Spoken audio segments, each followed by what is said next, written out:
introduce yourself. Okay. My name's Sherwin Rubin. I was born in Fort Worth in 1932. My father had lived in Fort Worth from 1906 when he came to Fort Worth with his parents. They were shopkeepers in Houston, Texas, and when my great-grandmother's husband was killed in an accident with a horse, she offered the bakery, the Fort Worth German bakery, to my grandparents, and if they would come from Houston to Fort Worth in 1906, she gave them the bakery, and she went back to Hungary with her two sons, one of them born in Fort Worth, one of them she brought with her from Hungary. That starts a whole different kind of story, because the sons she took back to Hungary were David and Harry, Harry the older. David was born in Fort Worth. At a later time, David was forced to come back to the United States to earn a living, and Harry was lost in the Holocaust. Anyway, let's make sure. Can we get the name of that your great grandmother and when she arrived? My great grandmother was Rivka Berkowitz. That was her third name. Her original husband was named Rosner, so she was a Rosner, and he died. And then she married David Berkowitz, and he's the one who was killed in a horse accident. And her son, her youngest son, David Berkowitz, was born after his father died. So according to Jewish custom, he could be named David, and that's the way he got to be named David Berkowitz. Strange thing, born in Fort Worth, Texas, but if you spoke to him, you'd think he was born in Israel, in Hungary, because he spoke with a ridiculous European accent. But he was born in Fort Worth, Texas. He was raised in Europe. And he was very religious. He was a gabbai in the congregation here. And when he retired as gabbai, I took over as gabbai of the congregation in his place. It's really funny, but when I look back at my families, in the Berkowitz family, I've got a whole bunch of cousins. In the Rubin family, I've got a whole bunch of cousins. And they are not related to each other. And their names change from time to time. The families change. We've got Berkowitzes, we've got Rubins. Now, tell us about your grandmother. What was her name? And My grandmother was Sarah Rubin. She died before I was born, and I was named after her. And I didn't find out until my bar mitzvah that I was named Sarah.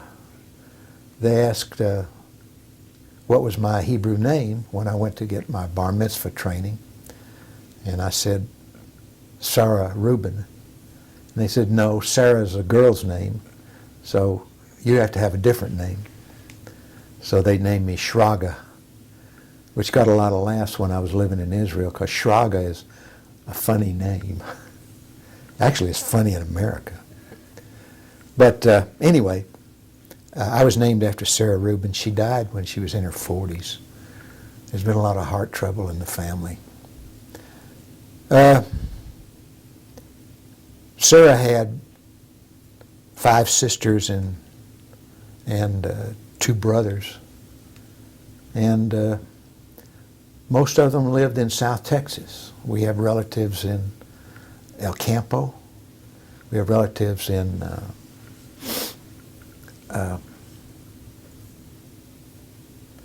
oh boy. Most of them are gone. They've passed away. Wharton, Texas. I've been to the synagogue in Wharton. We had 2 different sisters living close together there. And all of these people are gone. I had a brother, David. He passed away several years ago. He was 3 years younger than I was. And so it's kind of tough when you're getting old and everybody else is gone. And I'm kind of living here in Arlington, Texas. And my aunt in Dallas told me, well, you make your decisions and you're going to live with them. And that's the way I'm doing it. Mm-hmm. Well, take us back to Sarah Rubin. You told me that she had been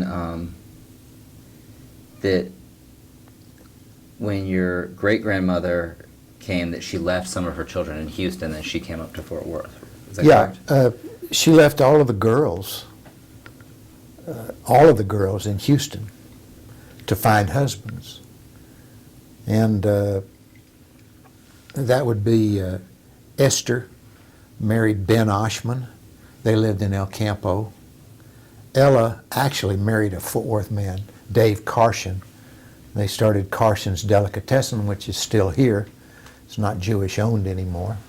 But we had a Jewish delicatessen in our family for at least 50 years. People still think it's a great place to go, but it's not Jewish anymore. Rose married Harry Abovitz, and they lived in Wharton. And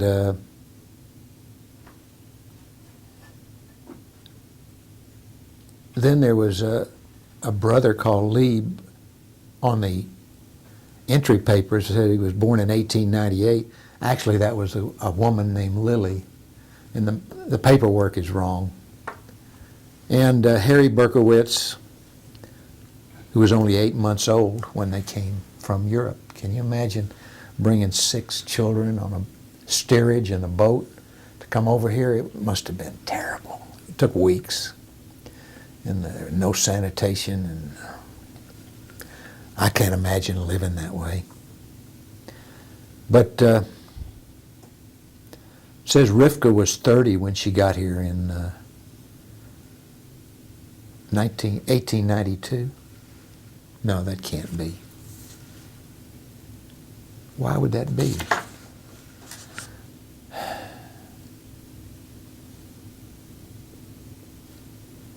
(11/10/92).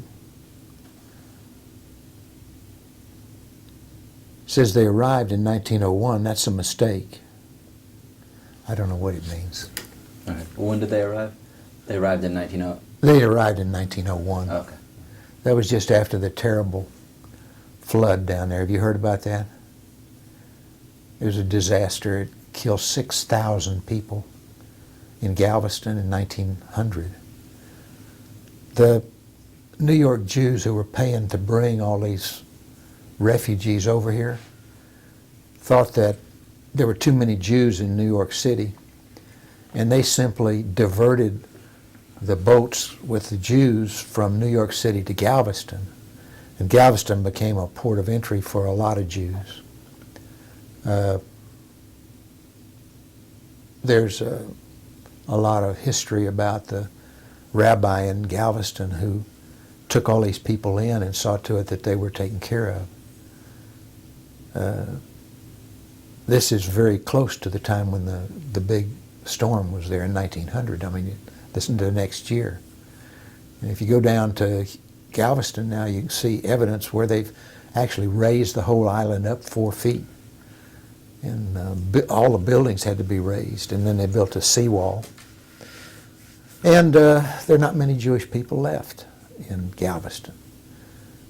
On the other hand, Houston is probably one of the biggest Jewish cities in Texas.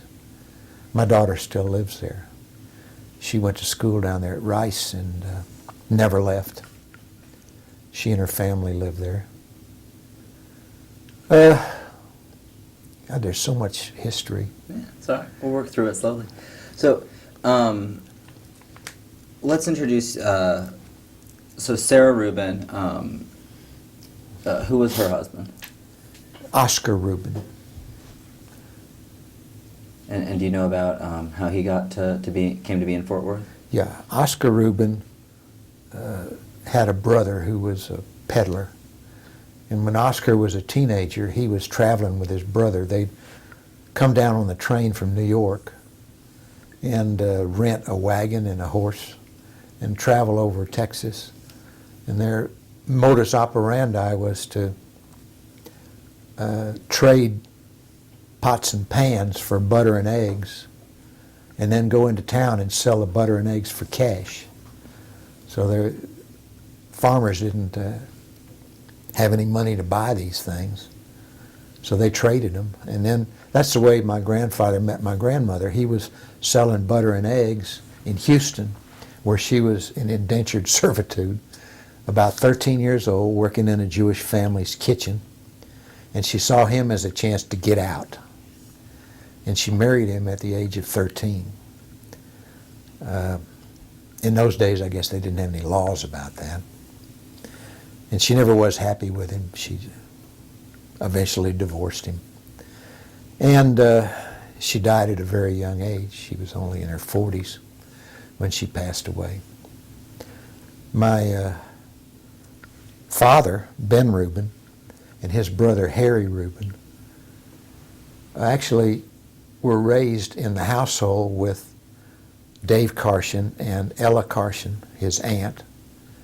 And Dave and Ella Carson had 2 daughters, and my grandmother, Sarah, had 2 sons, and they were raised as brothers and sisters in the same house. They bought a gigantic house over in Mistletoe Heights in Fort Worth, and it's still there today. We go by it every once in a while and just look at it.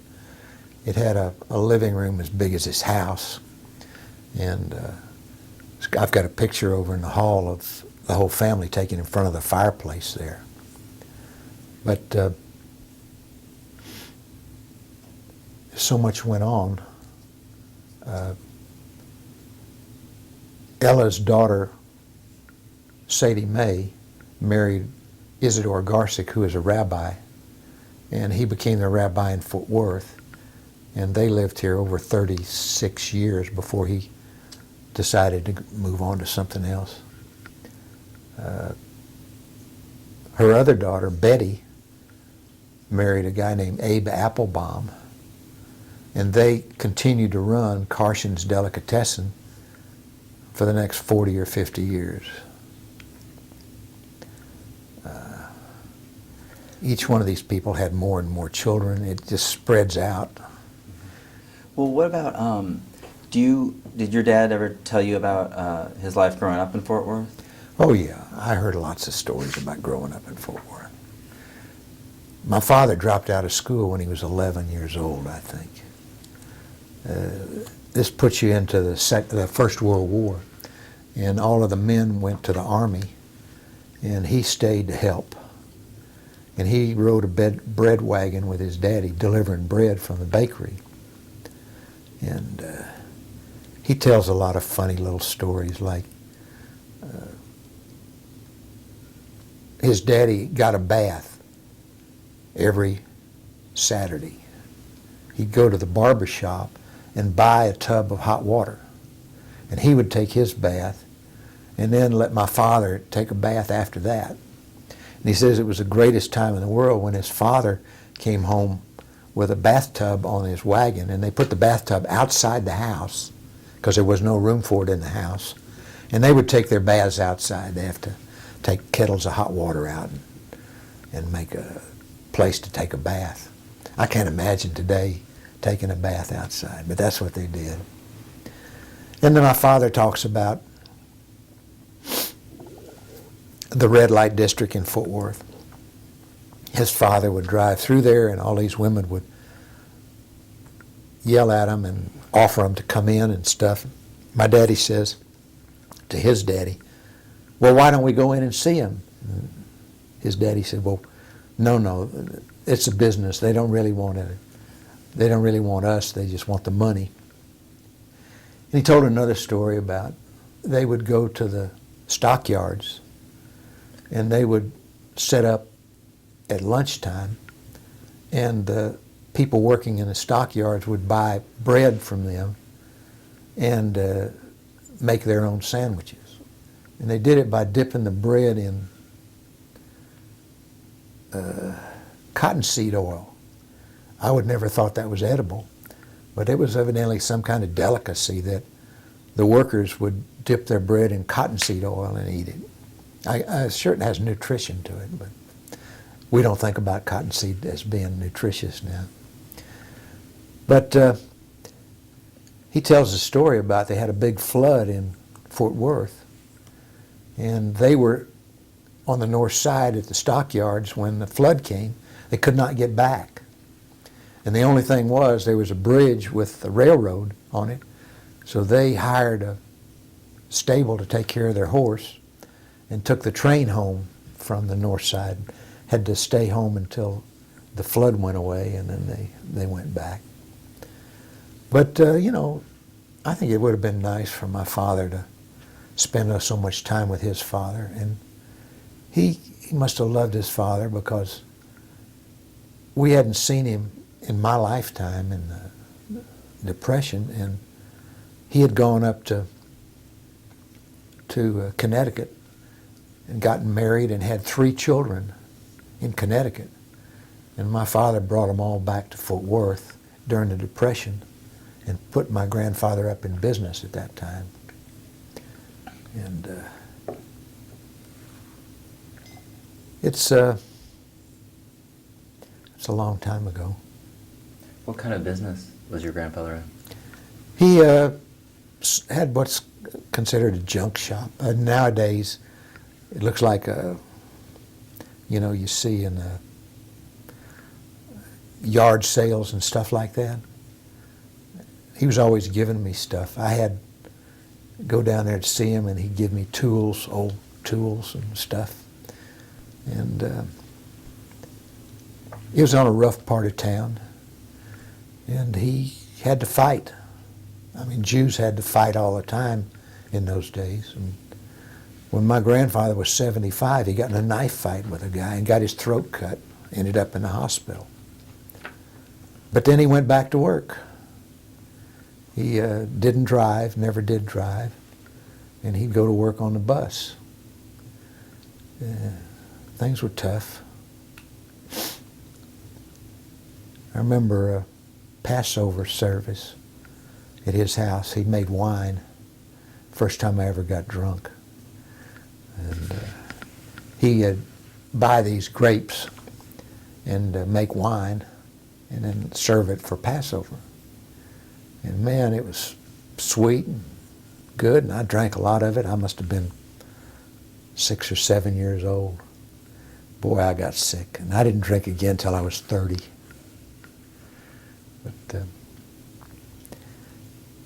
But we did not get along too well with my grandfather's second wife. My father called her Papa's Mama. And we spent most of our time with the Karshens and the original family. They had big seders. I mean, Passover was the big deal. You know, we could have 30 people at a seder. And later, when my parents designed their own home, they had to have a way to have a dinner table that would seat 35 people. And by that time, we had relatives from my mother's family living in Dallas. They all came to Fort Worth for Passover. My mother ran the seder. Actually, my mother did the work for the seder. I ran the seder. I was a religious person. I thought I was going to be a rabbi. Took the Cooter preference test, and it said, "You'll make a good social worker. You ought to be a rabbi." Told my mother, and she really turned white. And first thing I know, I'm getting called by the Rabbi Garsick, and he's telling me, "Your mother says you want to be a rabbi." I said, "Yeah." He says, "Well, this is not really a job for a Jewish boy, you know." And since I'd done really well in school and stuff, I went and became an engineer, which is probably a big mistake, because I wasn't cut out to be an engineer. But as it turns out, that really affected my life, because I ended up in the airplane business, and I loved airplanes.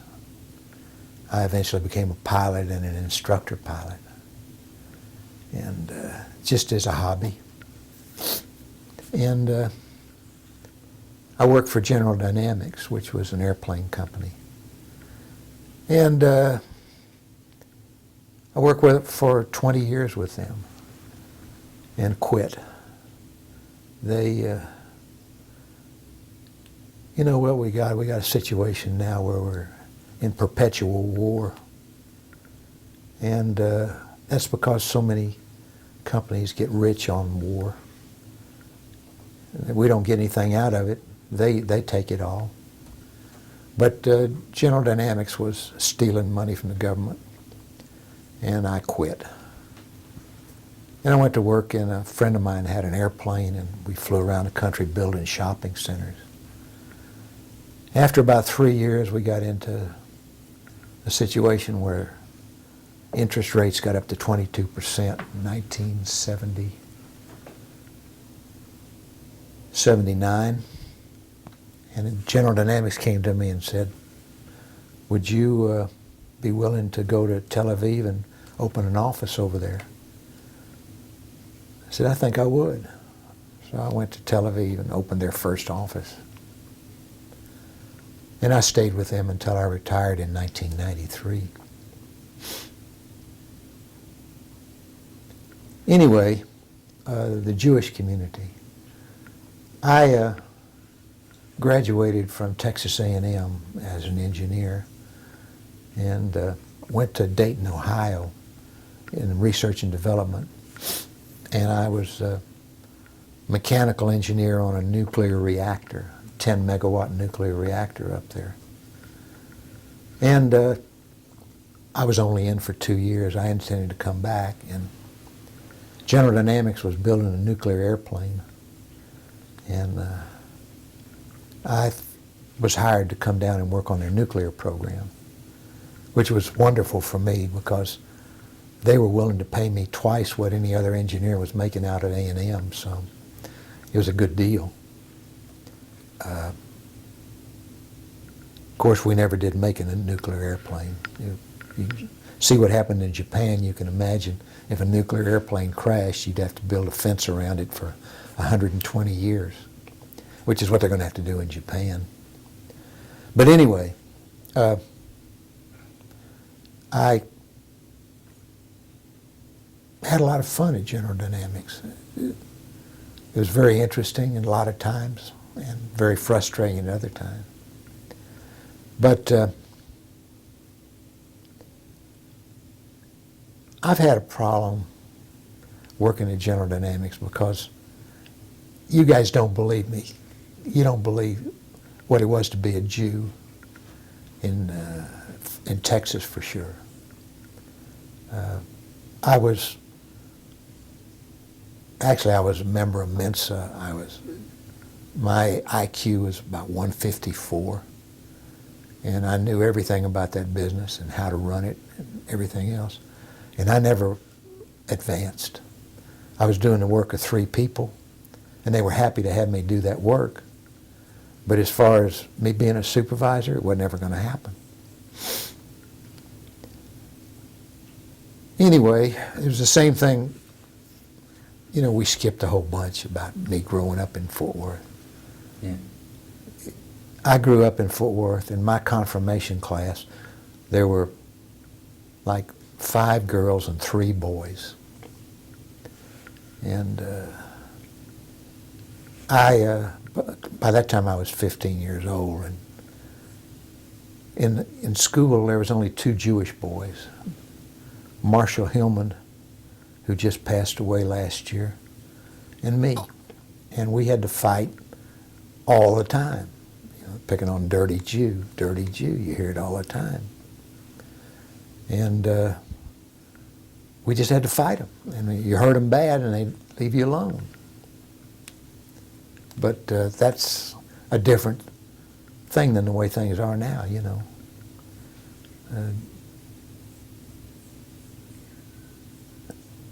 My bar mitzvah was 1945, which was the end of the Second World War. Japan surrendered. And Rabbi Garsick was a chaplain. And when, you know, they told him I was being bar mitzvahed, he wrote a speech. In those days, rabbis wrote speeches for you. And, you know, we talked about the end of the war and how great it was going to be.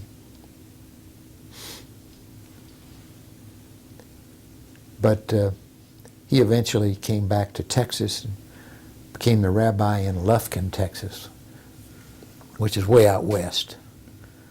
And first chance we got, my Uncle Harry was the president of the congregation. So when he needed a rabbi, you can imagine who he got. He got his cousin's husband. And Rabbi Garsick came to Fort Worth and stayed here for 36 years. He was well loved, got into the political stuff. Being a rabbi is not a job for a Jewish boy.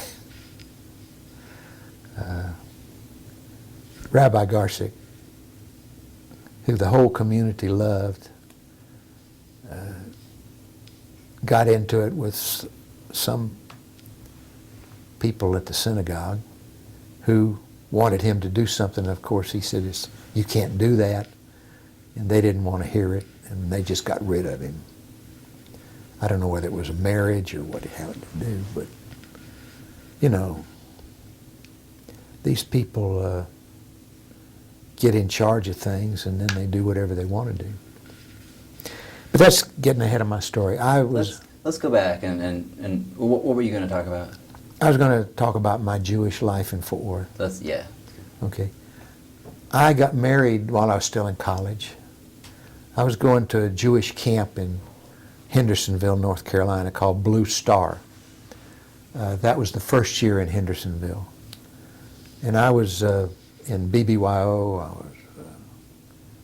was AZA, and the district director of BBYO was Harry Popkin, living in New Orleans. And through BBYO, I met Harry, and Harry offered me a job when I graduated college for the summer, teaching archery at his camp. And I went up there for a couple of years and eventually met my wife. She was from Knoxville, Tennessee. Her name was Barbara Goodstein. And she's still in Fort Worth. I was married to her for 32 years. And we had 3 children. I had 2 girls and a boy. But we came back to Fort Worth, and there was no Jewish community center. And I wanted a Jewish community center really badly, because to me, a Jewish community center would mean keeping Judaism alive in Texas. And there was a foundation called the Dan Dansinger Foundation. And he was an oil man and left a lot of money, which he wanted to go to Jewish causes.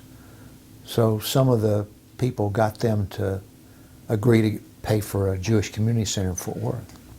If we would raise like $100,000, they'd give us $200,000 or something like that. It's been a long time. So I worked on that. I got on the board of directors of the Jewish Federation, and the whole intention of my intention was to get a Jewish community center. Eventually we got it. I was the second president, I think. And it's gone. They let it go bankrupt. It's a very severe blow to me to see that happen.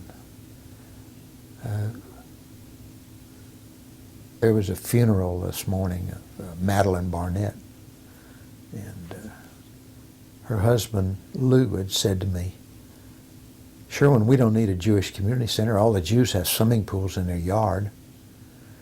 And of course, I knew we didn't have swimming pool in our yard. But a lot of the wealthier people did, still do. And the Jewish Community Center started out with a lot of promise, and eventually it just went.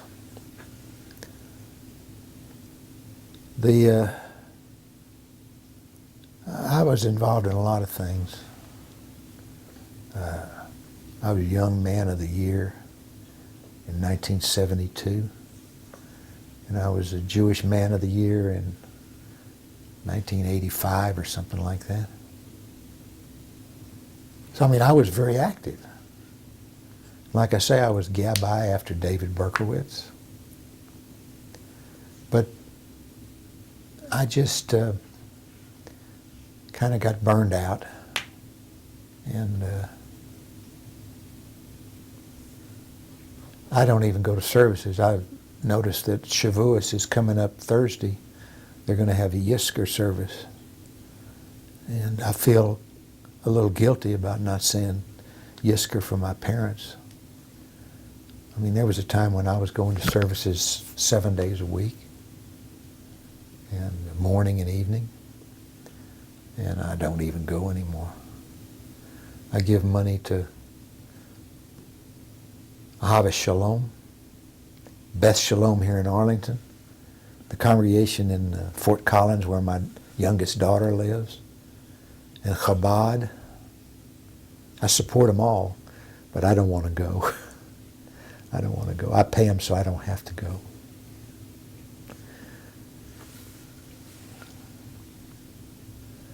Well, let's talk about you said you were religious when you were young. Talk about the community that you grew up in, Jewishly. You know, some of the big people, some of the rabbis.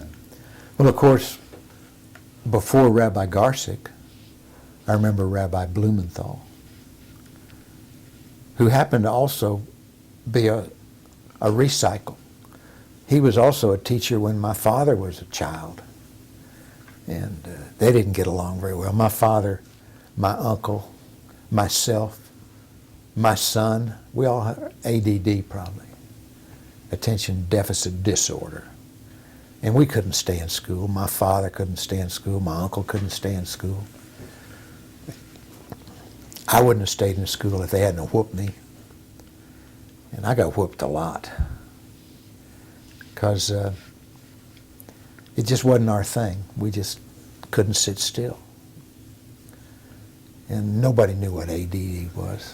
They just thought we just were poorly disciplined, that we weren't good kids. But that's the way it went. I was bar mitzvahed, and I was confirmed. And when you were confirmed, you were through. You didn't have to go back. And I didn't go back. When I started having kids, I realized I needed to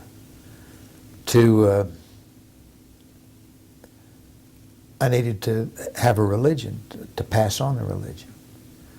Because, you know, people died to bring us Judaism. And even in Texas, I knew that it was important to keep the faith. I was expected to marry a Jewish girl. And I found the only blonde, blue-eyed Jewish girl I'd ever seen. And I married her. And it worked for 32 years. We raised 3 kids. We got lots of grandkids, great-grandkids. But she was Jewish. Fine woman. She's currently running the Senior Citizens Program in Fort Worth. She's always worked hard for the Jewish community. We just didn't get along. So anyway, when we were kids, if I wanted to date a Gentile girl, my family would have a fit. Sometimes I'd have a date with somebody and not tell my parents where I was going because they'd give me a hard time if I was going out with non-Jewish people. And I can remember one night I didn't get in till 2 or 3 o'clock in the morning. And I heard my daddy the next morning yelling at my mama, "Where the hell was he till 2 or 3 o'clock in the morning?" There's no restaurants open at that time. There's no ice cream stores open at that time. What the hell's he doing till 2 or 3 o'clock in the morning? But I didn't mention where I'd been or who I'd been with. And there was no way that I would have been dating a non-Jewish person. You just didn't do that. My brother married a Jewish woman, although probably the first atheists I ever came in contact with. She's definitely anti-religious. But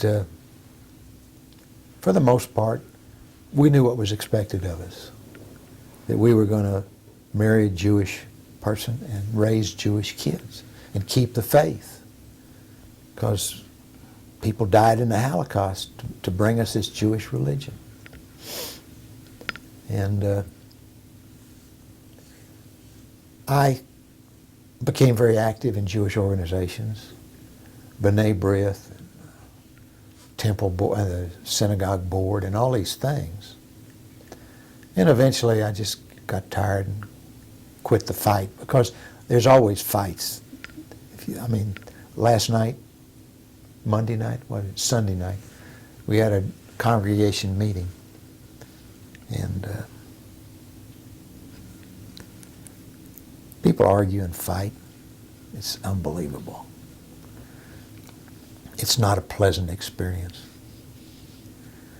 But what happened was I was divorced and working at General Dynamics, and this woman started hanging around my office, and eventually we went out together, and she was not Jewish. And I went through a conversion class with her, because we had a rabbi at that time. His name was Rabbi Jack.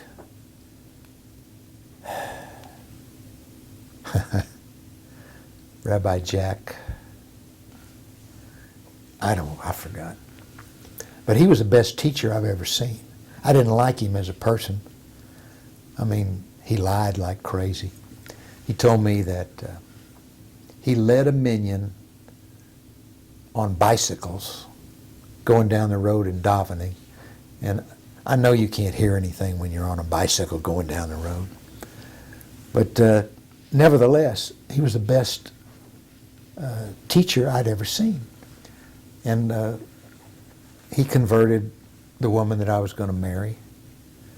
And during that process, I became more aware of Jewish customs and Jewish religion. And then my mother passed away, and I went to Minyans for my mother, saying Kaddish. And that I became, a daily service goer.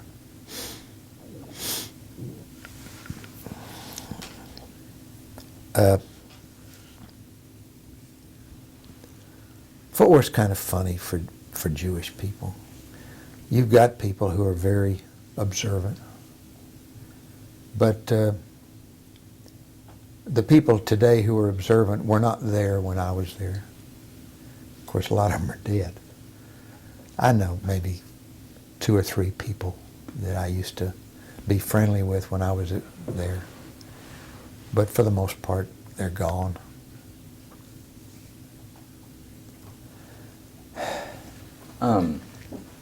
Let's see, I wanted to go back. Can I just count? Yeah. Pardon? You mentioned Rabbi Blumenthal. What do you remember about his personality? He probably hated me. And you know what? I taught Sunday school here in Arlington, and I got paid back, because I didn't behave when I was in his class, and the kids didn't behave when they were in my class. I decided, man, by that time, I was in my religious phase, and I was going to really teach these kids something about the Jewish religion. And I had studied Jewish history and all of these things, and I set out a lesson plan I was going to follow, and I thought about Rabbi Blumenthal, because the kids really didn't give a damn about what I had to say. But Rabbi Blumenthal, my father got thrown out of his class because he called him an old goat. And if he was an old goat when my father was a kid, he was really an old goat when he taught me. I got a picture of him with our confirmation, if you want to see him. But anyway, I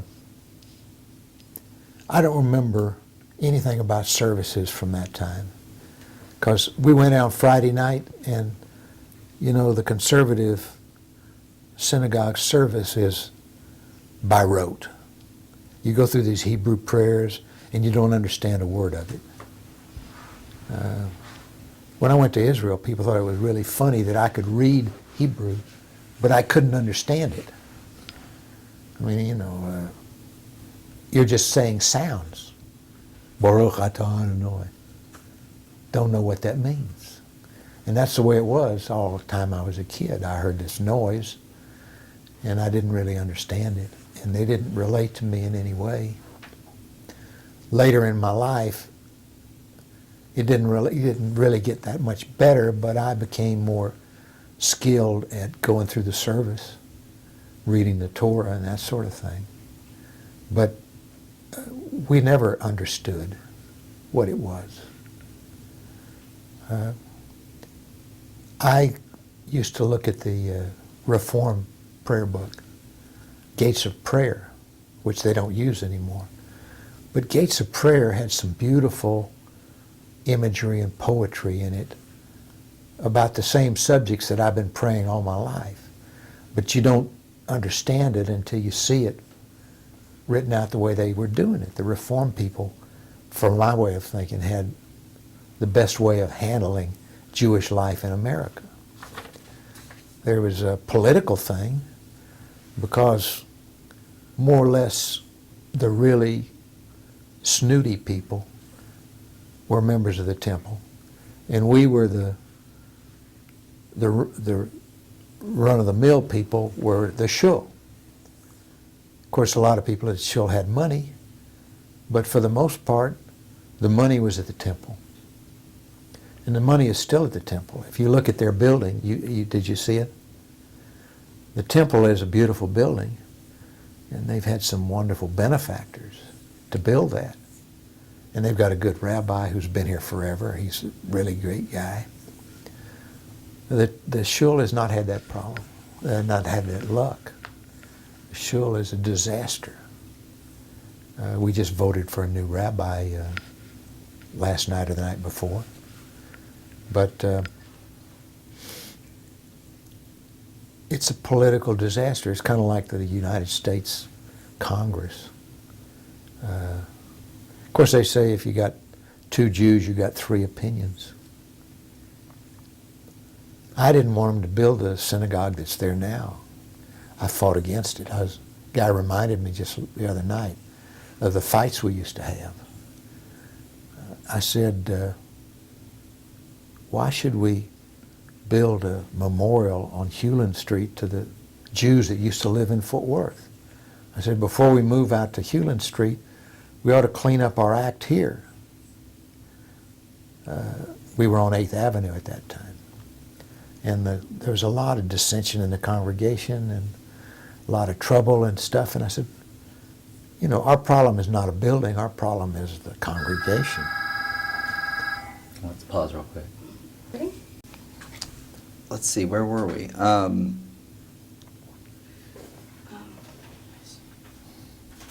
You were talking about about some of the political issues at the synagogue.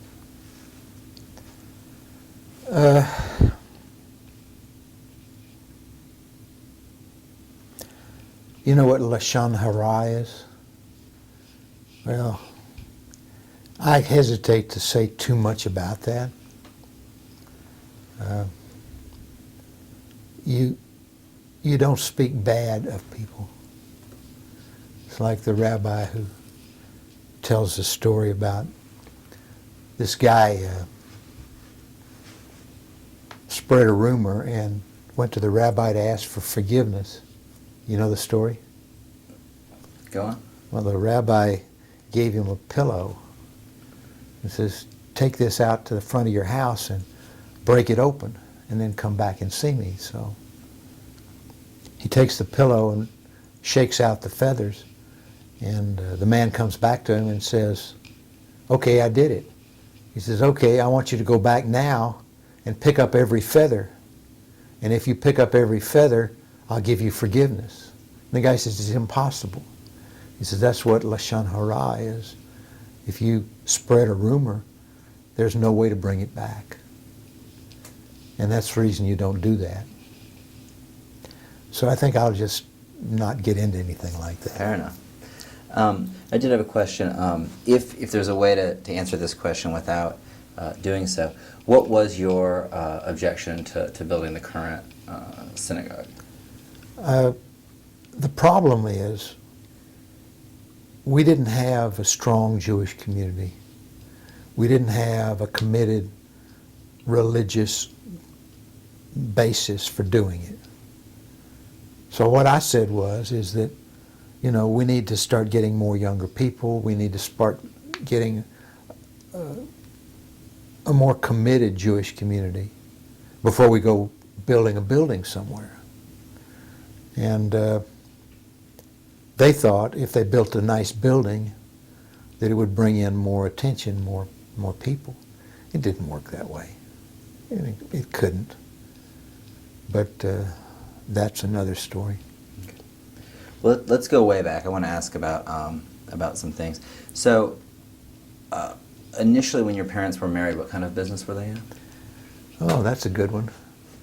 My grandmother, Sarah, was a pretty wealthy woman. I mean, they had this big house over in Mistletoe Heights.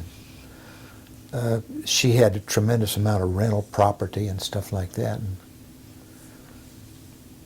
when my father and mother got married, she told my father, I'll put you in any business you want as long as it doesn't have anything to do with food.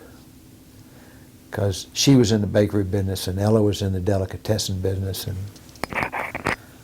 And she said, you don't want to be in the food business. So my mother's father, who had died, and he had started a women's clothing manufacturing plant in Fort Worth. And when he died, they just shut it down. And when my parents were first married, they went to see the man that owned the building. And they made a deal with him that he would let them have the building and the sewing machines and everything, and that they would pay him out of the money they made from that. It turned out very well. They eventually had 150 people and a nationwide market. They were really big with J.C. Penney and several other things. There are hundreds of stories I can tell you. My father used to go to Leonard Brothers every single morning and check their stock of his dresses. And he would see what was sold, and he would replace those things that were sold. He was a friend of the Leonard Brothers. The Leonard Brothers owned this giant department store. And he used to flip Mr. Leonard quarters, you know, betting. They were big friends, big buddies. So they got a new manager at Leonard's, and he saw my father over there, and what are you doing here? He said, I'm bringing in more goods. He said, I didn't order anything. So my father says, well, if I can't do business the way I want to do business, I'm not doing business with you anymore. So he went back to the factory, took all his stuff out. So he's in the barber shop and he meets Mr. Leonard, and Mr. Leonard says, how things going? How do you like my new manager? Papa says, I'm not doing business with him anymore. He didn't like the way I was doing business. So Mr. Leonard said, okay. So in about 30 minutes, the new manager's over at my father's office. He says, Mr. Leonard says, if I can't get along with you, I can't get along with him. He says, would you please come back and put your stuff back there? And but there's no evidence that the Leonards were ever there. Whatever great empire they had is not visible anymore. However, times change when you're going through it. So where were we? I'm sorry, I got distracted. Well, no, just talking about, we were talking about your dad and the clothing business. What was his line called, or what was the? The company was called Maybell Sportswear, and their label was Smarty Togs. And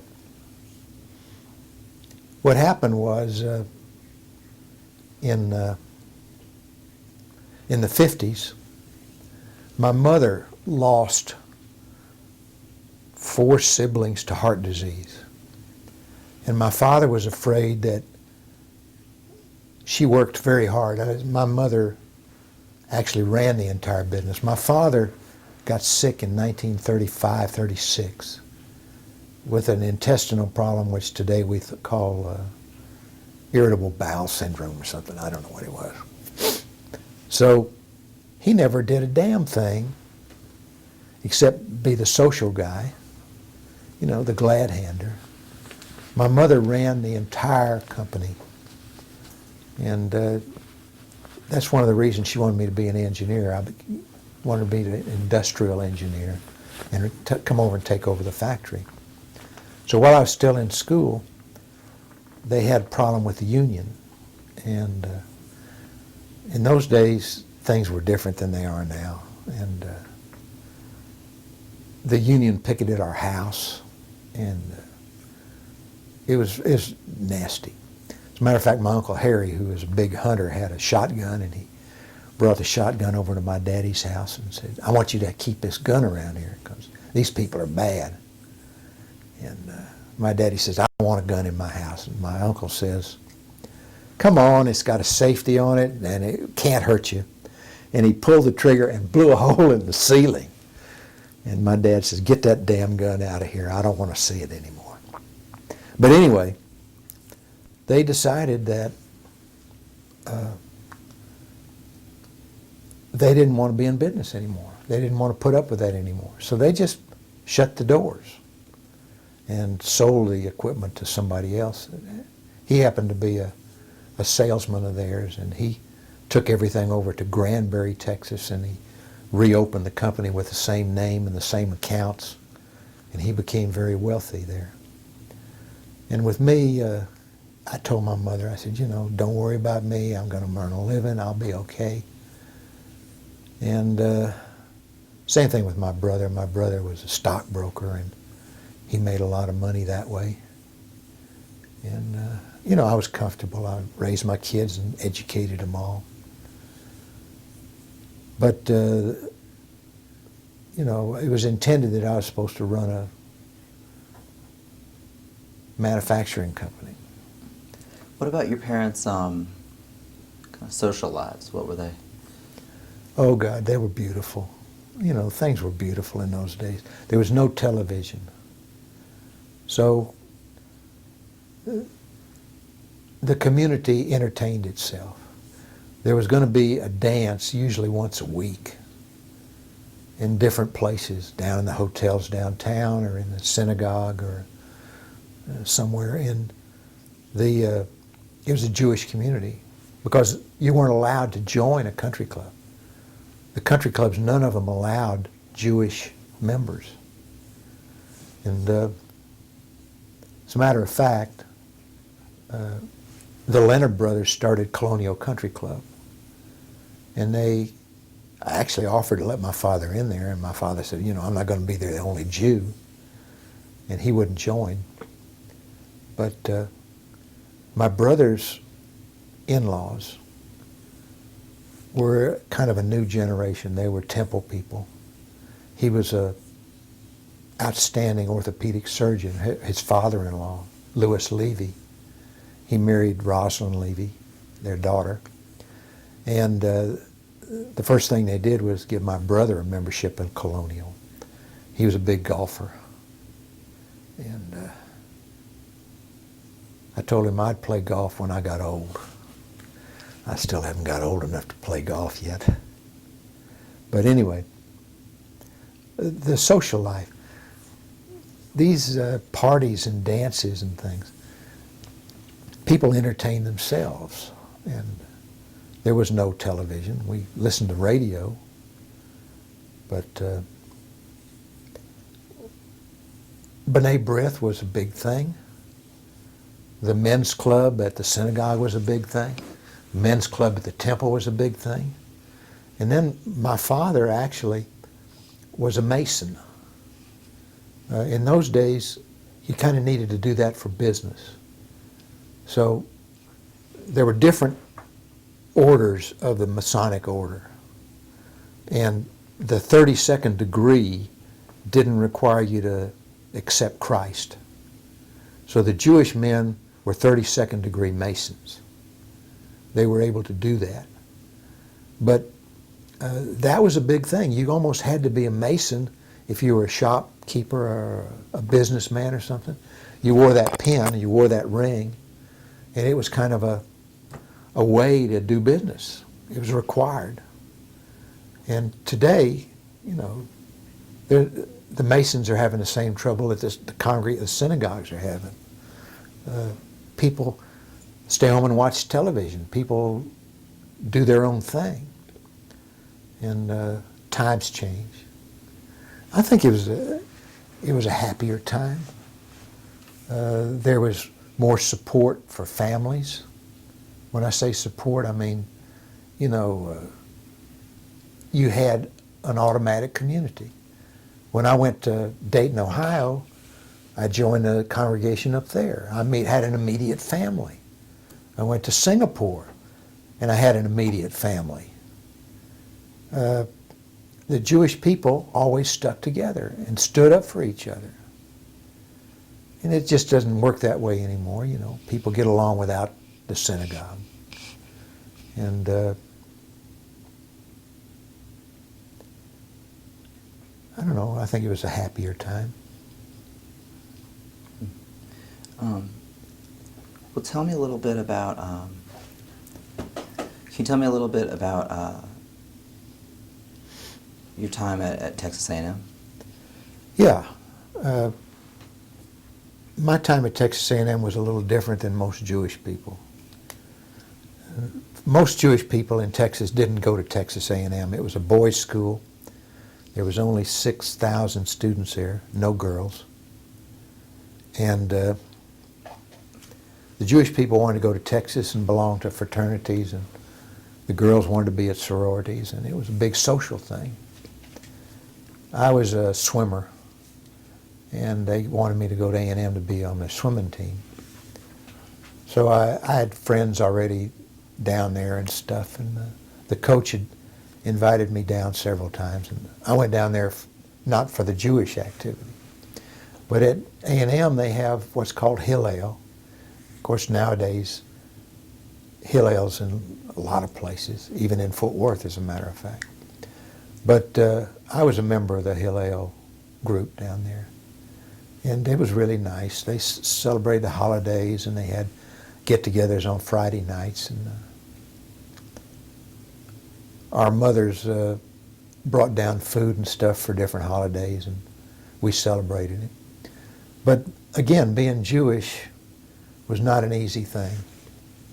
But at A&M, you know, a lot of times I went to a Methodist service, and I signed the Methodist temperance pledge that I wouldn't drink alcohol. stuff like that. But it was the Jewish part of it was not a comfortable thing. I don't know what our kids do today. My daughters are extremely observant Jews. My daughter in Colorado has been a president of her congregation. And my daughter in Houston is a cantor, not a trained cantor, but she sings for the congregation, runs services. Not as a profession, but simply because that's what she likes to do. She goes to training for cantors. Every year she goes somewhere in the summer. And we short. Oh, is that so? At A&M, out of 6,000 students down there, if there were 30 Jews, there'd been a good group. And most of the Jews that I know at A&M were active in Hillel. Maybe there was 2 or 3 that didn't show up. But for the most part, it was an important connection. Because in those days at A&M, I was in the athletic dorm, and the football team held a prayer meeting every Wednesday night, and you had to go. And on Sundays, they went to local churches, and we were expected to go with them. It was, we're all going. You're not going to stay here. So it was a tough situation.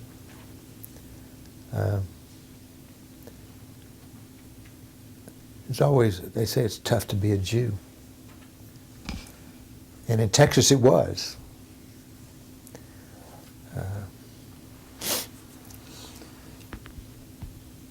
Now, what about, let's see, talk a little bit about raising kids at the shul in Fort Worth. If you Raising kids? Yeah, when were you married? The first I was time? married in 1953. And when were your children born? 55, 56, 64. So the girls, in the first place, we celebrated Shabbos. We'd have a Shabbos dinner. We'd have steaks. We'd grill steaks, and we made a big deal out of Shabbos at home, lighting the candles and stuff. And then when my girls went to Sunday school, they were active in USY, United Synagogue Youth. And as it took, because they're very, very observant today. I just saw this thing on a PBS special on the discoveries in archaeology in Israel and how it tells you what really happened over there and stuff. And the documentary theory of the Torah, that it was actually written by many, many people at many different times and probably wasn't written by Moses. And I'm not going to send it to my daughters. I recorded it, but I can't send it to my daughters. I mean, it's a slap in the face. Because my daughter believes she talks to God, and my family believes she talks to God. I mean, my brother's daughter-in-law got breast cancer, and the first thing she did was call Nina and say, put in a good word for me. Now that sounds stupid, but everybody will believe that Nina can talk to God. And Nina believes it. She really does. She's in her 50s now, and still very active in her congregation, a Torah reader and all of that stuff. What congregation did she go to? In Har Shalom in Fort Collins, Colorado. And my daughter in Houston's Brit Shalom. And she leads services there. She teaches. And those girls got a good education. Now, my son Paul is more like I am, ADD. ADHD or whatever it's called. He's not really big on religion. But raising kids in Fort Worth, we had the preschool, the Jewish preschool, which was eventually part of the Jewish Community Center. And today it's over at Congregation of Havas Shalom. But it's not well attended. And things have really gotten tough. You know, when I was teaching Sunday school, we had over 200 kids. Today there's not 50 kids. Things are tough. I mean, it's just not going to work. They're having the same trouble in Fort Worth as we have in Arlington. And things aren't like they used to be, but it was so easy when we had our kids because you put them in Jewish preschool, you put them in the religious school. Everybody is going to be bar mitzvahed or bat mitzvahed. And it worked out very well for us. Worked out very well for us. And kids are happy with it. And I'm happy with it.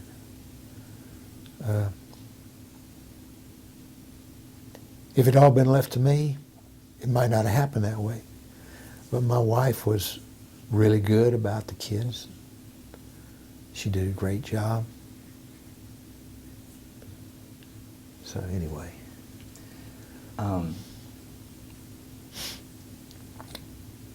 How has the shul at Fort Worth, religious practice changed there over time? How's that?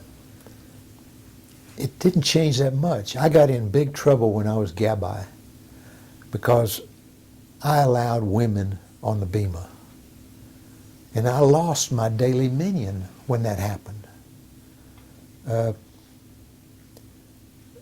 I knew some women that were really good singers. There was a family of 2 children with a mother, and I let them sing once, and that caused a lot of trouble. And then Sherry Allen came to town. And Sherry Allen has got a fantastic spirit, and she eventually got her cantor's shmicha. And she is now the cantor religious leader at our Arlington synagogue. But when I let Sherry on the bima, I got all kinds of flack. It was just really bad because these guys say women aren't supposed to be on the bima. It's a man's job. The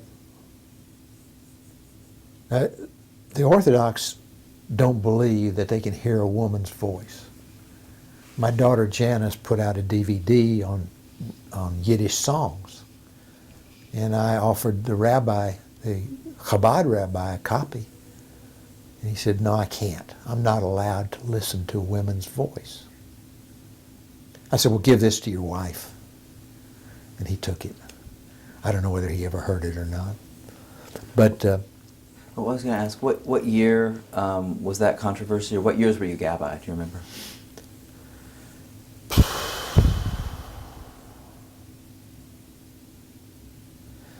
it had to be in the 70s. Before you were in Israel? Yeah.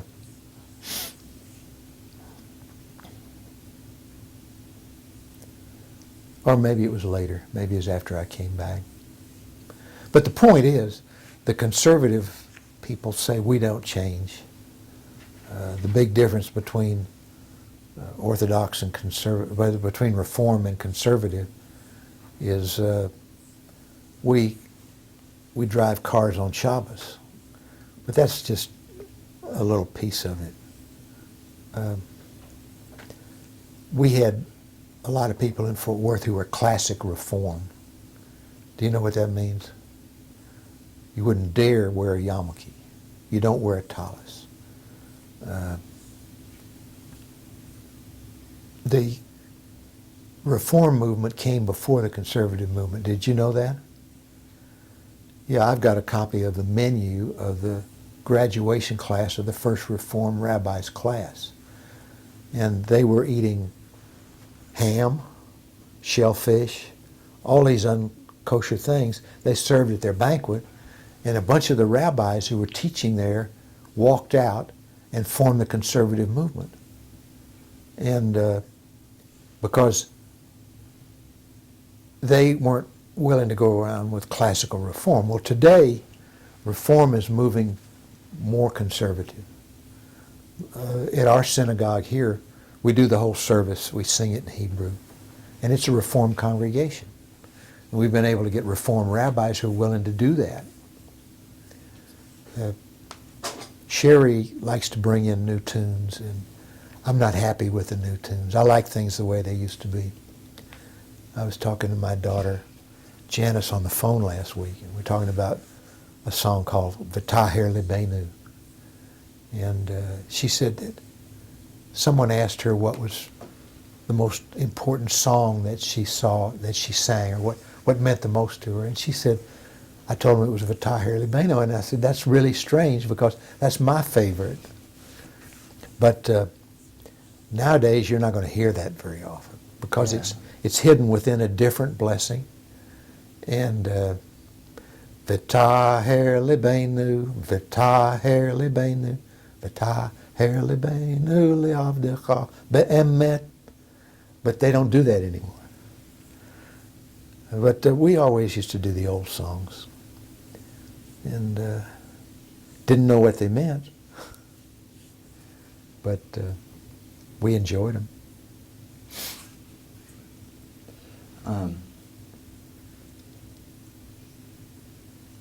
Now, what years were you a regular in the shul? When did your mother pass away?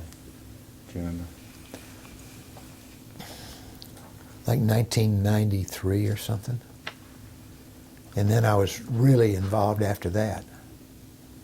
93 until my father passed away. And I said Kaddish for my father. And then just dropped out completely. And that was about 9-10 years ago? 2000. He passed away in 2000. There's another hidden meaning here, which maybe we don't want to talk about, but I signed up with the Jewish community in Dallas. They had a library, and they had a room for men and a room for women, and they had these 3-leaf binders, and you'd take a bunch of your pictures and fill out for singles, you'd fill out a resume of yourself. And I went in and filled it out. This is after my third wife, I think.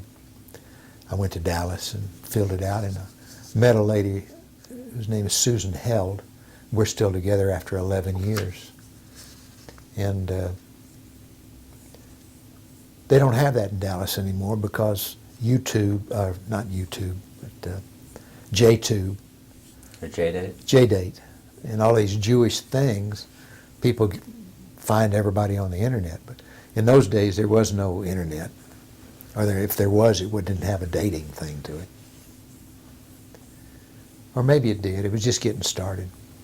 But eventually, they gave it up. It was amazing. A whole room, like the women's room or the men's room, were each bigger than this room, with shelf after shelf of these binders. And each person got 6 pages. And they were classified by age. And Susan evidently found me because I was outdoorsman and bicycle rider and stuff like that. She was looking for somebody who was able to go hiking and camping and stuff. And she called and asked if I'd like to meet her, and I met her, and that's about all it took. We've been together for 11 years. But she's still working. She's 70 years old and works 4 days a week at the hospital in Dallas. And she's Jewish, which is good because my middle 2 wives were not born Jewish. Both of them converted. But it didn't work out. It didn't work out. What years were your other 2 marriages? Oh, I don't know. I think I got divorced around 85. say 53 to 85, that comes up about 30 some odd years. And then I was single for 2 or 3 years, and then I got married again, and that didn't last very long. And I was got by at the synagogue, and this woman came in who was wanting to convert. And she was beautiful and intelligent and fantastic, and I eventually married her. And like I say, we bought this house together. And it didn't work either. So I'm lucky to be 11 years with Susan. And we don't observe anything. She's non-observant. What was your level of observance while you were growing up? Well, like I say, in my house, I think we did Shabbos. And of course, since Rabbi Garsick was our family, we did Seders at his house. And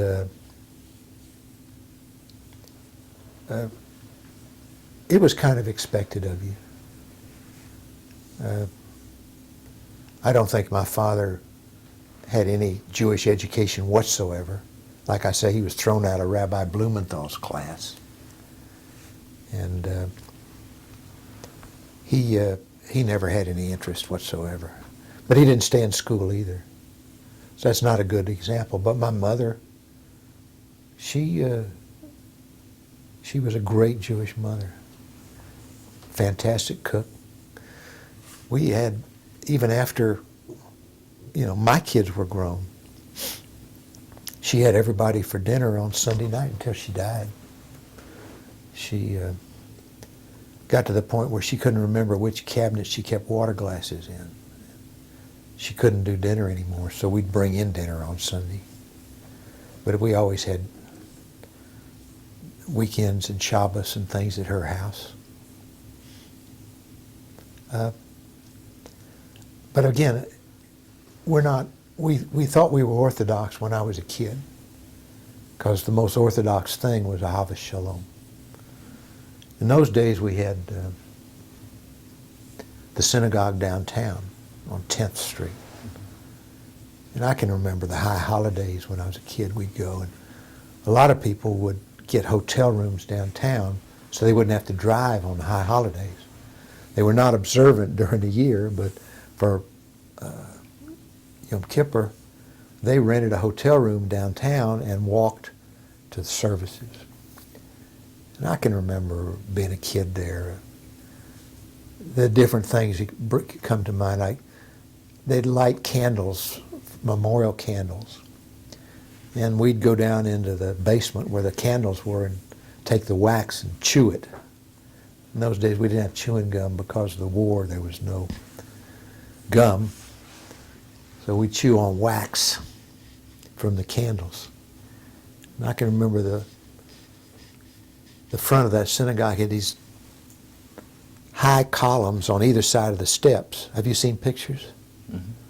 And we used to jump off of those things. It looked like about a 6-foot drop or something like that. I can't remember. And the kids, there was no air conditioning in those days. And people would faint. And it was a thing that the women carried smelling salts. So if somebody gets faint, you give them a sniff of the smelling salts. I remember that.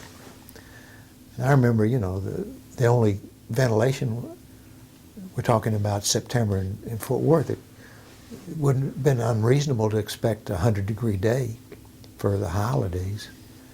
And they just opened the windows. That's all there was. But sometimes they had an overflow crowd. And you had the synagogue here, and here you had what's called the Hebrew Institute. And the Hebrew Institute on the first floor were classrooms, and the second floor was a community social room with a stage and a kitchen. And then on the top floor was a gymnasium with basketball courts. And when we went to services, we were allowed to go out to the Hebrew Institute, we were allowed to play in the gym, we were allowed to do all kinds of things, stay out of trouble. But in those days, when I was 10 years old, I would take a bus from my home downtown for Hebrew school. Nobody took me anywhere. And we had a lot of fun. We did what we wanted to do. People were allowed to go where they wanted to go. Kids were, I mean. But there wasn't much Jewish thought. That was all Jewish, combined Jewish life, which was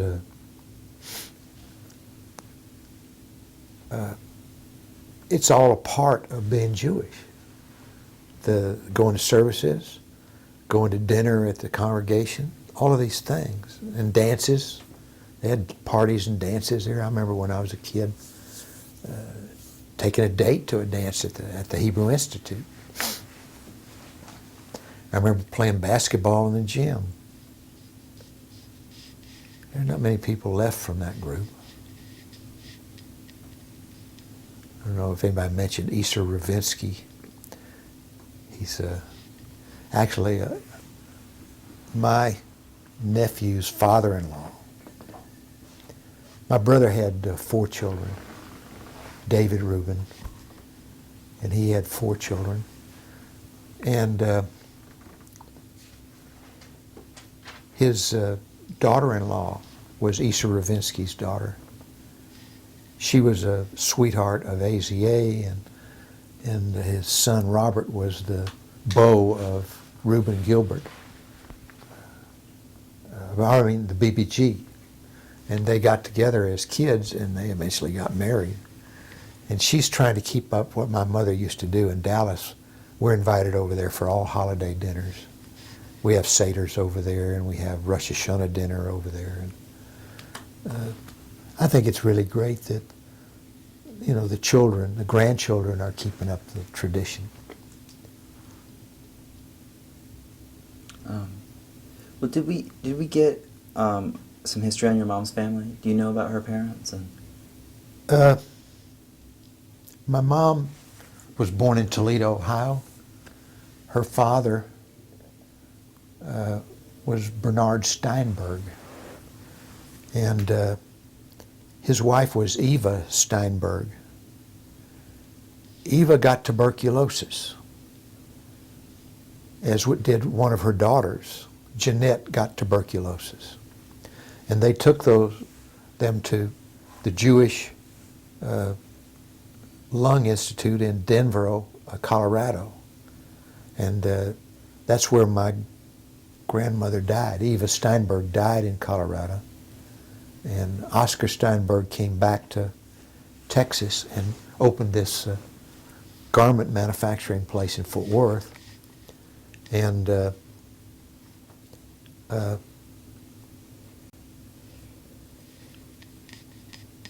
my mother came with him.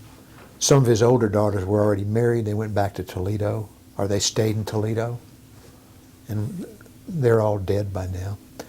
And one aunt is still alive. Bernice Radin was originally a Steinberg.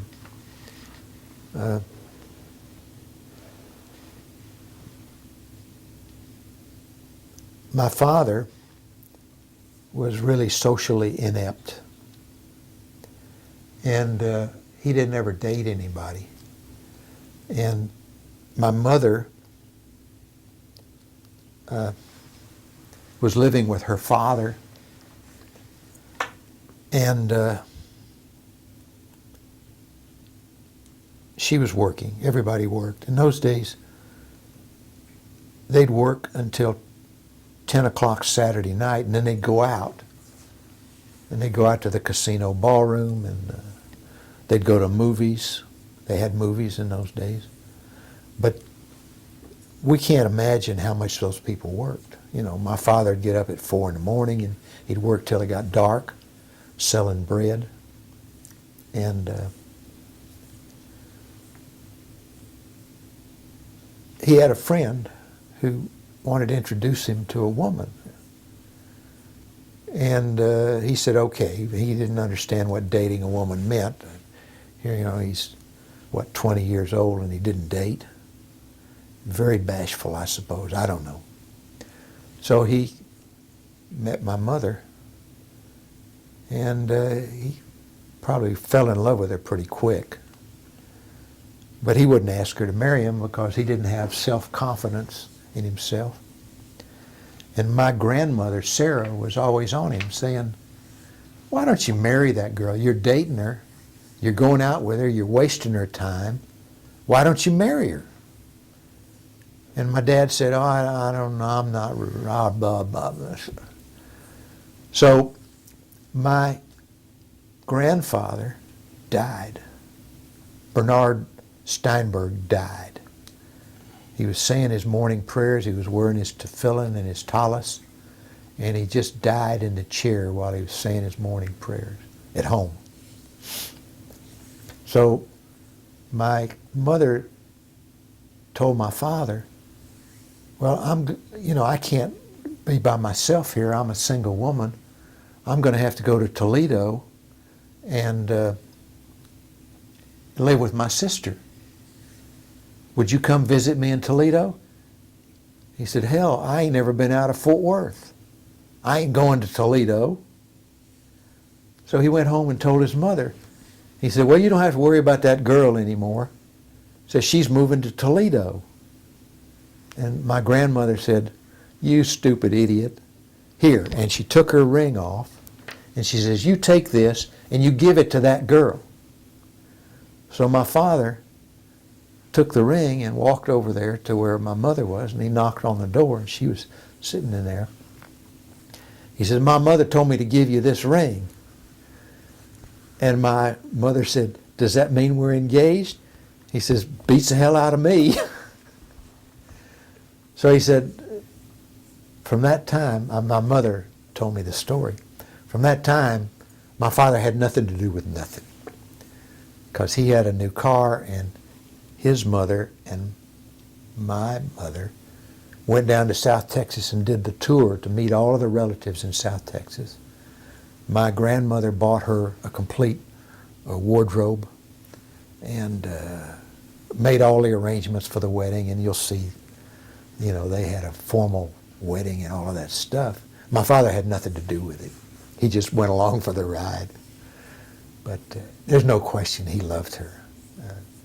On that DVD I was telling you about, he talks about dancing with her and singing to her, and it'll bring a tear to your eyes when you see it, if you saw it. Anyway, I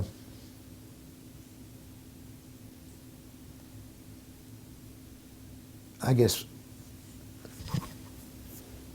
my mother's brother, Oscar, to me he was a saint. He ran Passover Seders for us. He had a complete Jewish education. He was in the Army during the First World War. And he had a wife and then 2 sons. And we still are very closely connected. They live in Dallas. His name was Oscar Steinberg, and he married Pearl Steinberg. And they had 2 boys. First son was Joel, who's a pediatrician, and the second son is Larry Steinberg, who is an attorney. And we're very close to them in Dallas. We go over there quite often. And for a while they lived in Fort Worth. She worked with Oscar, and my mother worked in the factory together. And later, my mother's half-sister from Chicago brought her husband down here, and they were associated with the factory for a while. Their name is Radin. And she's still alive. She's the only one of that generation that's still alive. Of course, she was 9 years younger than my mother, but that means she's still in her 90s now. Beautiful woman. So the things go in so many directions. It's kind of hard to keep up with. Yeah, it's hard. Once you get to a certain point, it's really hard to keep track of everybody. But you've done a really great job, and these are some great stories. How about Fort Worth in general? Since you've been involved with it, how in what ways the city changed?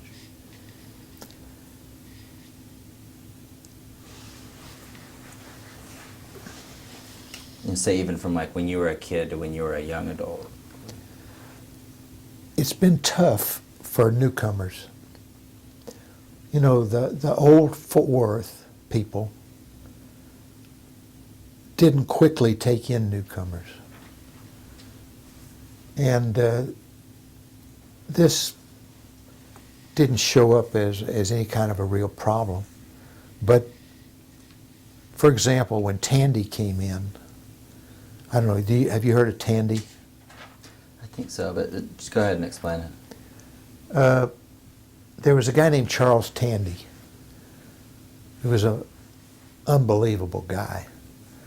And he owned a leather company. And he happened to be visiting in Boston. And he walked into some place to get some batteries for something in a Radio Shack. And he thought, this is the most wonderful thing I've ever seen, Radio Shack. There was only one of them in Boston. And he bought it and brought them down to Fort Worth. They were doing a mail order business, and most of the staff was Jewish. So Fort Worth suddenly had 6, maybe 8 wealthy Jewish people coming to town. And there was a friction because the old Jewish people didn't like the idea that these people were Jewish and influential and rich. And it changed the kind of way things were done, but there's still a lot of friction. You might have heard the name Bernie Appel. Another story. But, go ahead. He became a vice president and eventually the president of Radio Shack. David Beckerman was vice president of Radio Shack. David's gone, I think. But these people became influential, and it created an interesting political dynamic. And we got some new ideas and stuff. But the old folks didn't accept this very well. And everything's kind of splintered. You take today, the synagogue membership is probably a fraction of what it used to be. Where there's 400 members before, there's 120 today. The problem is jealousy, and everybody wants to control something. And there's not a lot of common goals. In fact, no goals. If you got your synagogue, you got your temple. What is a common goal? In hiring a rabbi, there's created a lot of problems. And, the synagogue just hired a new rabbi this week. But the old rabbi really caused a lot of problems. And he didn't want to talk to women himself. And that caused a lot of problems. I just remembered Jack's name. It's Isaacson, the bicycle rabbi. Jack Isaacson. Good. We hired him from Corpus Christi. I remember that. What a showman. He's fantastic. What a teacher. But he caused a lot of trouble too.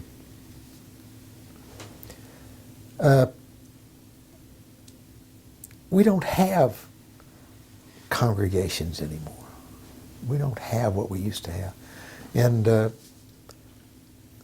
lot of people left Ahava Shalom and went to the Reform.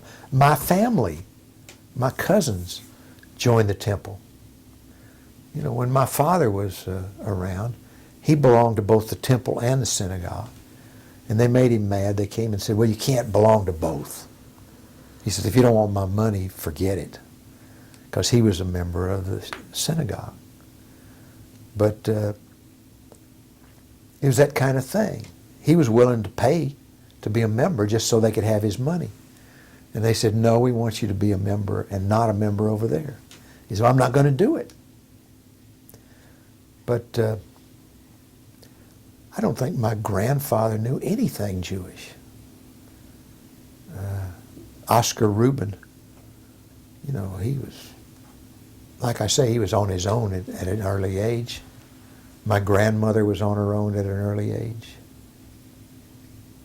Things were different then than they are now.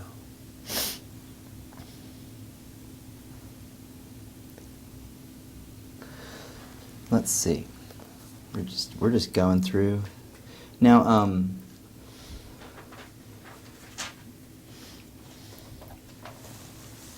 were you related to Alvin Rubin? Yes. I've got a picture of him in the other room. Okay. Can you tell us his story maybe, or do you think you can? Yeah, I can do that. That'd be good. See, I was just really young when Alvin went to the Air Force. Alvin was probably the most handsome boy in Fort Worth. He was loved by all the women.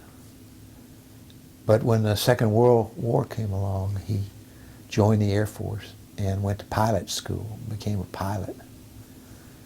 And just before he left for the Air Force, and of course it was the Army Air Corps in those days, he brought me a dog. And since my uncle gave me the dog, we called the dog Unky. And that dog lived 15 years or something, I don't know. And he eventually died. I was already in college when he died. But I remember Alvin, and we had pictures of him in his flight suit and things like that, with his helmet on, you know, his flying helmet on. And we were all very, very proud of him. But he was flying B-24s and moving a B-24 from Brazil to Dakar, Africa. And he landed in Dakar without any problem. And then when they refueled and they were taking off to go to Italy, I think, the B-24 crashed and he was killed in the crash. And we lost him. And you know, he could have been a great leader of the community. He was a natural, from what I've heard. I loved him because he'd come over and bring me things and stuff. I have patches, Air Force patches and things like that. He had a sister and a brother. His sister was Ann, and she married Marvin Schuster. Marvin Schuster's the greatest man I ever met. I mean, of course, I'm attracted to a lot of men, but Marvin was so smart. And he had 3 sons, and they also did pretty well. Yesterday, I went to see Marvin's oldest son, Alan. He's an endodontist, and I'd broken off a tooth, and he fixed it for me yesterday. I went to a Minion Sunday night, and I was telling him I broke a tooth. He says, let me look at it, and he says, I can fix that, and come in tomorrow, whatever time. When you come in, I'll take care of it. And I went in yesterday, Monday, and he just dropped everything and took care of me yesterday. But anyway, Norman was the middle child, I think, or the youngest. Norman was the youngest. And the insurance from Alvin got Norman started in college, and of course I think my parents helped. And he became the first psychiatrist in Fort Worth, Texas.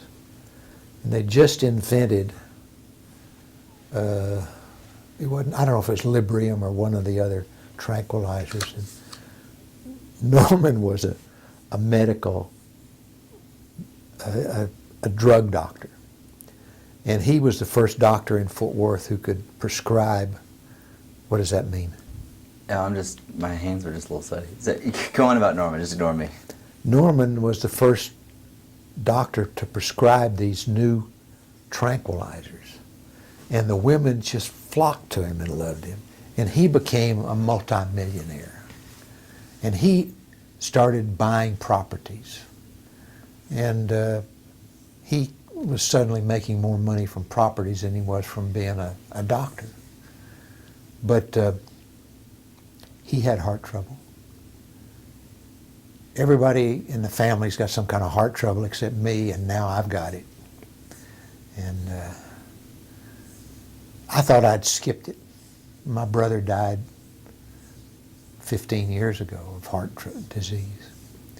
And, you know, I thought maybe it'd skip me, but it looks like it hasn't. Anyway, that's what I was talking to him on the phone about. Tomorrow I've got a nuclear stress test. I've been through several of them. And they've gone in, put in stents and stuff. And I'm afraid this one's worse than any of the others. So I'm not quite sure where I'm going. Anyway, Ann Schuster was Alvin's sister. And she married Marvin Schuster.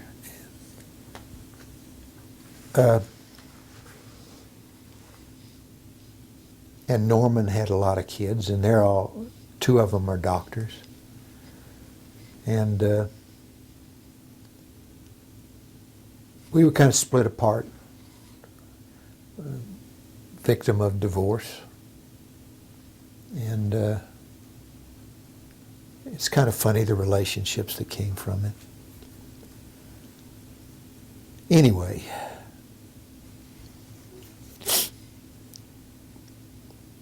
the Berkowitzes.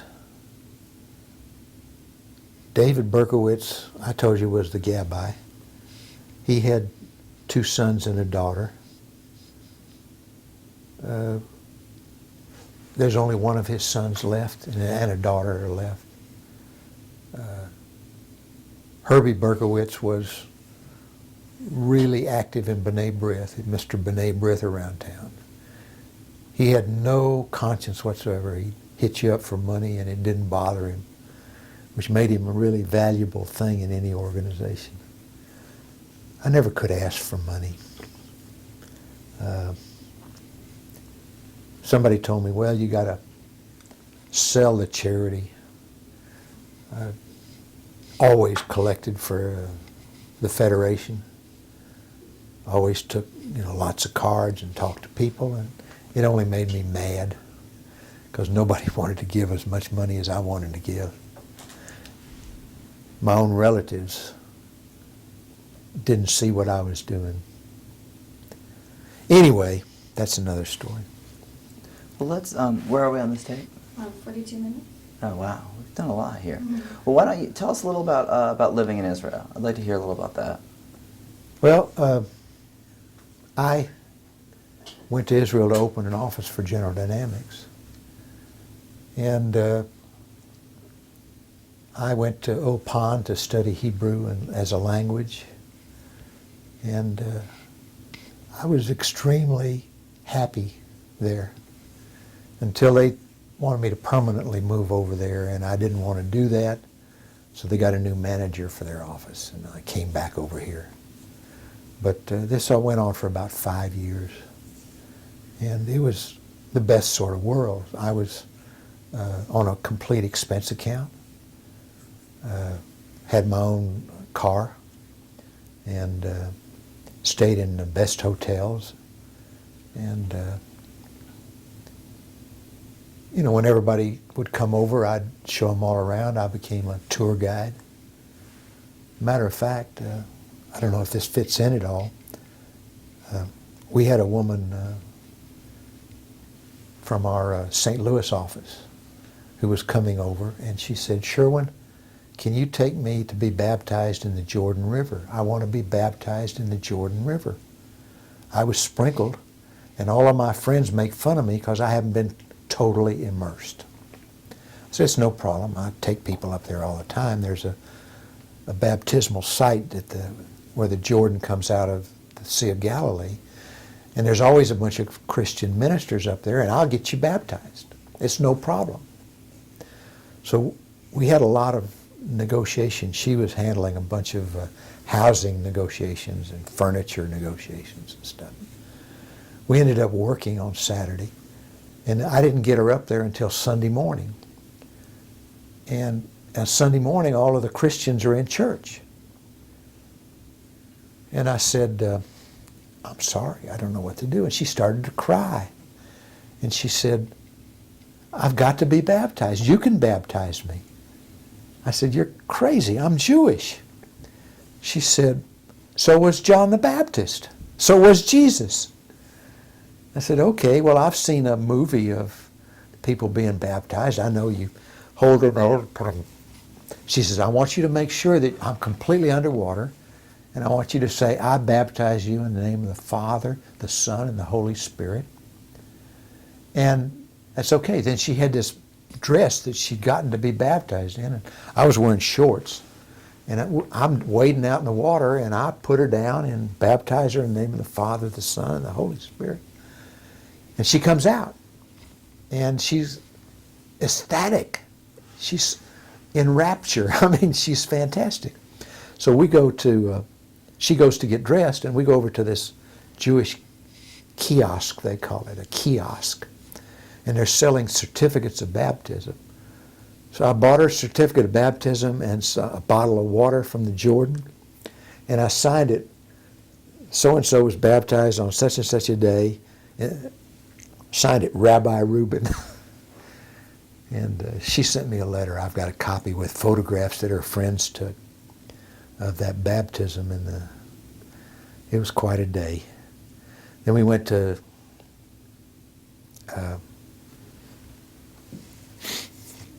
what's wrong with my mind? We went to see the Church of the Annunciation, and she was too weak to go in. She couldn't get out of the car. She said, I'm just completely exhausted. So anyway, I went back last year for the first time since 1985.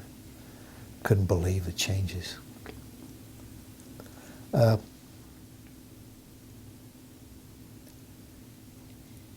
We've still got some cousins over there in Israel now from my wife's family. And of course, after 32 years, they're my family too. They just celebrated their 60th wedding anniversary. I was invited to it, but I didn't go. That was really crazy. They had the 60th anniversary celebration during Pesach. And I said, you guys have got to be crazy. How can you have cake during Pesach? He said, well, we did it. The thing is, there's a lot of Jewish people who haven't been too observant, but their kids go over there and end up making aliyah. They become citizens. So those people's kids, they went over there because they had 2 kids that went to Israel and stayed. From Fort Worth, we've had several people from the temple whose kids became Orthodox and went over to Israel and stayed. And they see things that their parents never saw. So I've always heard that sometimes observance skips a generation. The grandson tries to remember what the father tried to forget. I think maybe I kind of fell out in the middle of that. I don't know whether I'll be in services Thursday morning or not. I just haven't been going. I go to Friday night services maybe once a month. Usually because our religious leader, Sherry Allen, her husband is Richard Allen. He's was the the writer on several daytime soap operas, and they hired him to come to TCU to teach in their film department. And he brought Sherry with him, and she's been a real addition to our community. But he wrote a book, besides a lot of other things he wrote. It's called Parsha Plays. And you know what a Parsha is? Okay. So he's taken every single Parsha and made it into a comedy play. And what we do once a month, we take the Parsha of that week and we do a Parsha play. And each person has a part to read in it. And it's funny. His humor is unbelievable. It's very entertaining. And I go for that once a month. Otherwise, I don't go to services. And Saturday morning, I ride bicycles. It's a bicycle day. And I meet my friends 3 days a week to ride.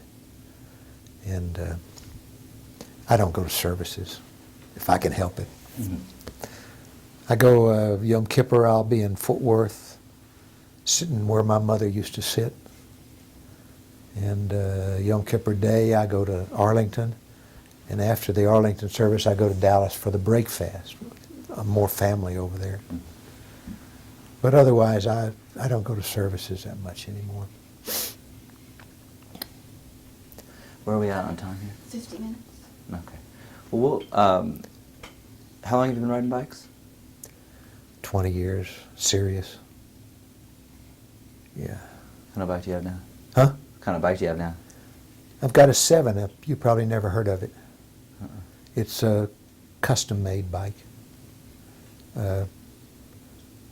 Approaching 10 grand.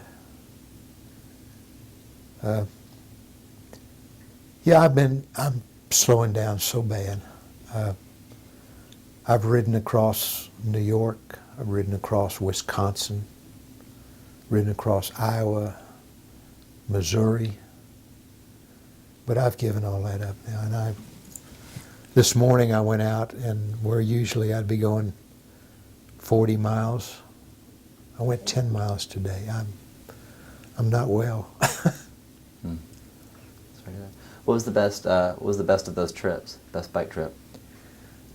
I kind of like to say New York. We rode.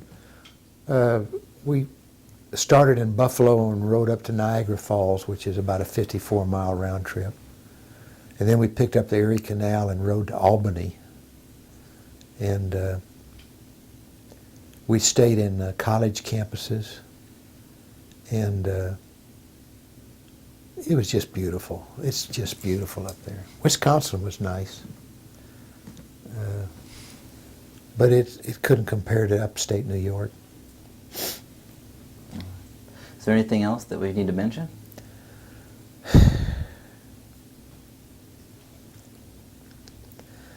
I can't imagine what's important, you know. Okay.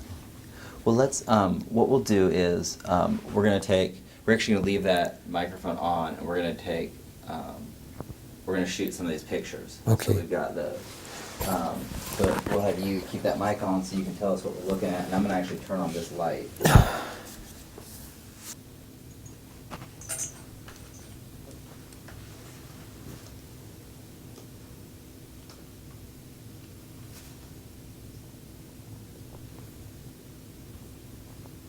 So this is the.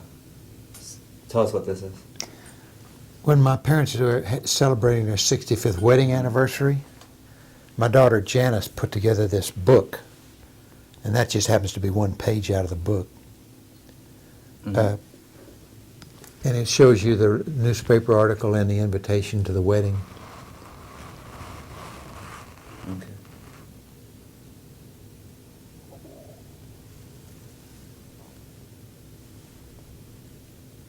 And how about this picture here? Please slide that over. It's very glary. Yeah, it looks. I think it looks pretty good from straight on though.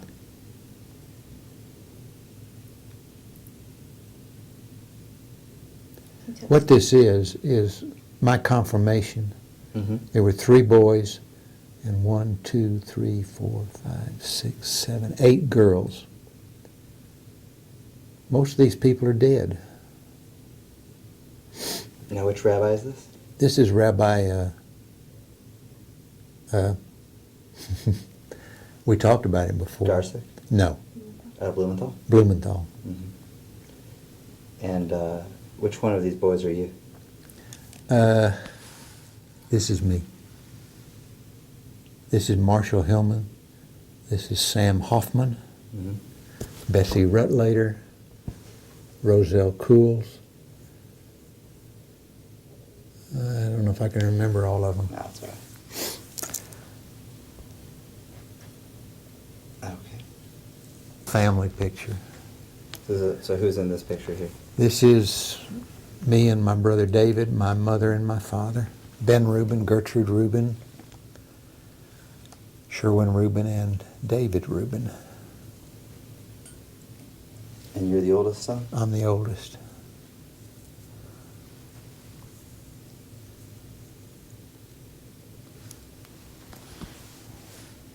No, wait, start that sentence over again. Huh? I wasn't recording, so what were you going to say about your mother and father? They lived to be a good age. Mm-hmm. My father was 96, and my mother was 89, I think, when she died. She was a couple weeks older than my father. And who else in this picture? This is the Berkowitz wedding. Jerry Berkowitz married Ruthie. And that's me Where are you? here. Okay. I'm all the way over to the Yeah. left.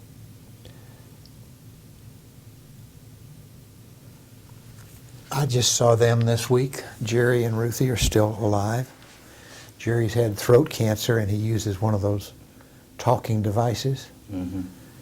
Really difficult. Yeah. Okay. And then there's one more picture. Or Oh, it's just a picture of my mother and my brother and I. They just happened to be there. yeah, nice shot. And how about this? Did we see the Father's Day card yet? No. Okay.